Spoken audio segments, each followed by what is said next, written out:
My name is Carol Templeton, and I'm from Los Angeles, California. I was diagnosed with CTEPH in 2007. Before that, didn't have any lung issues. A couple years before, I had a blood clot in my leg. I had DVT.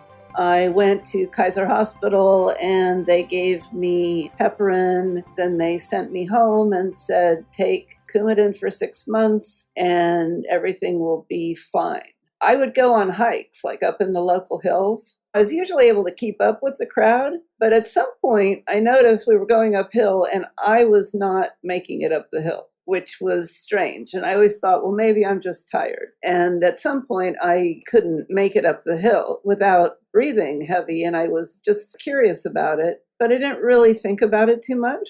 I'm an architect and I go to meetings, and I remember being in a meeting on Hollywood Boulevard for a project. And I had suddenly in the meeting like a major start of a panic attack where I couldn't even breathe.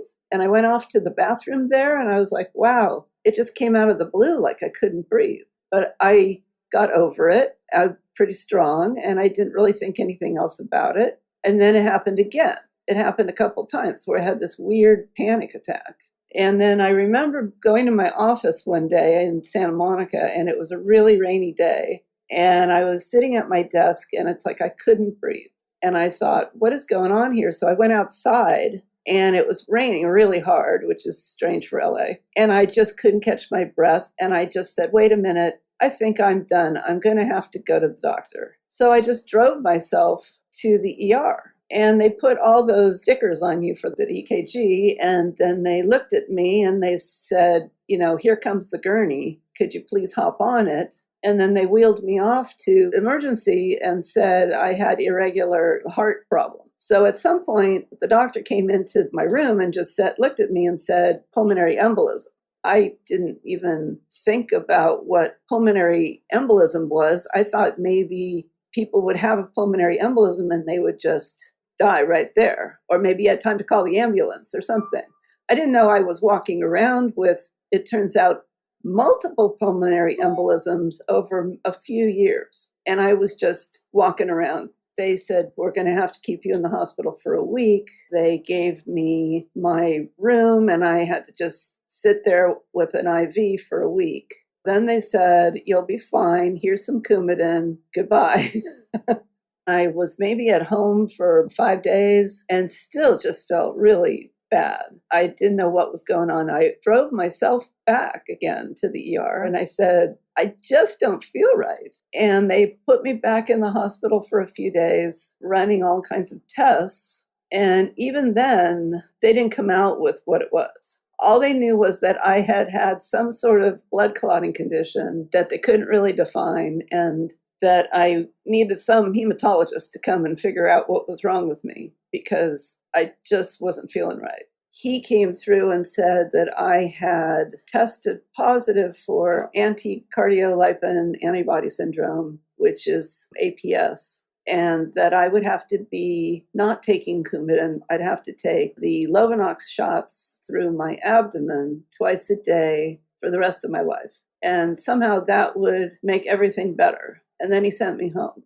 The problem is I did not get better. And I then went through about 6 months of unusual swelling. And at some point they thought I had heart failure. They took me to see a cardiologist. He did the echocardiogram and said, oh, this is very interesting. I think he brought somebody else into the room because he said, I don't understand why you're walking around when you have such an enlarged right heart. So they were like, well, this is not a good sign. We're going to have to go back and all the doctors are going to have to go figure out what's wrong with you. The process was taking months and no one seemed to know what the problem was. And then I went back to my pulmonary doctor and he said, would you like to take a trip to San Diego? And I'm like, what do you mean? Like an all-expense trip to San Diego? And he said, well, you can go and get tested because we think that you have some sort of condition in your lungs that's creating pulmonary hypertension and your blood clots are not resolving.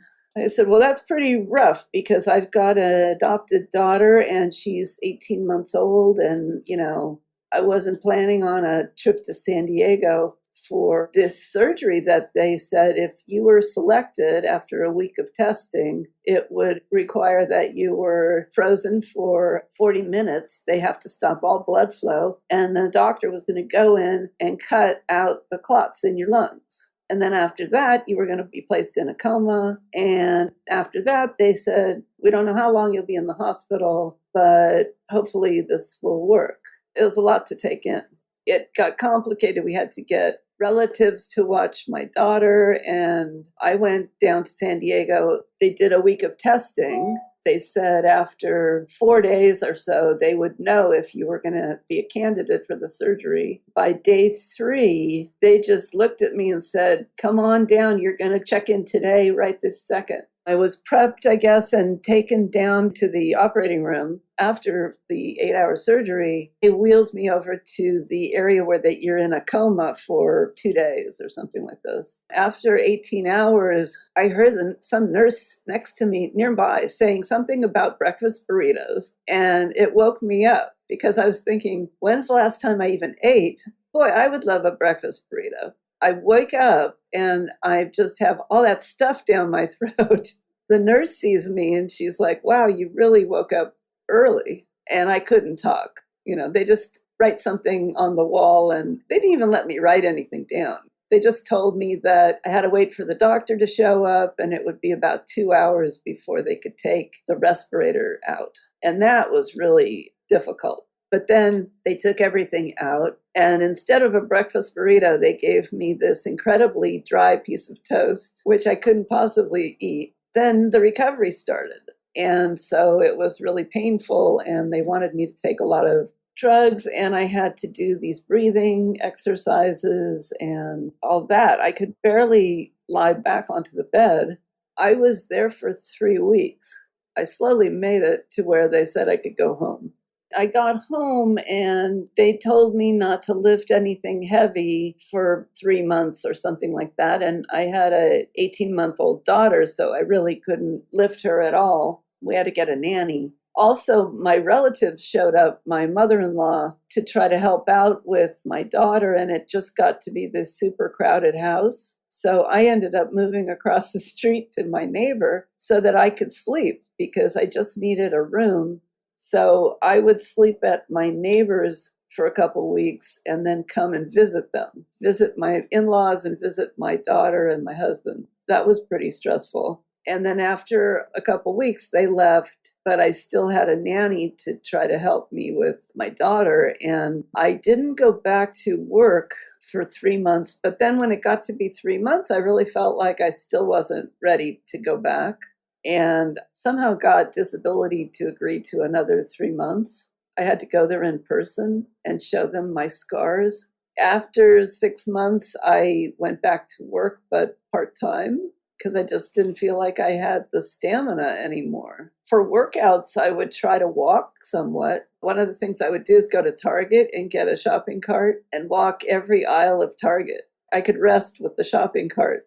So here we are 13 years later, and I'm in this group of people that have been cured of pulmonary hypertension. I still have lingering swelling occasionally in my leg from the DVT, and I have to wear compression socks. I'm always concerned if I'm flying a lot and drinking a lot of water. I feel like I can't push myself, like I can't become a marathon runner or anything else. I mean, I had doctors that told me, just go out and no more ice skating, no more bike riding, no more contact sports. Yeah, there are some sacrifices. And I have to say, over the 13 years, I didn't go back to working full time. I work at the most maybe 30 hours a week. Like I don't work full time. So yeah, I've made some sacrifices. My daughter, I just feel so lucky to be here because she's incredibly talented. I've asked her if she remembers that whole time, and she really doesn't remember because she was 18 months. So she doesn't remember being shuffled around to my brother's house or different places or where I went for a month. I just disappeared. Since then, she's done all kinds of great things. She wanted to be in the circus. We put her in circus school, and she, on her own, learned how to walk on stilts. There she was at 10 years old as a professional stilt walker. So in some ways, I feel like I don't want to turn down things now. I wouldn't say to her, don't do that.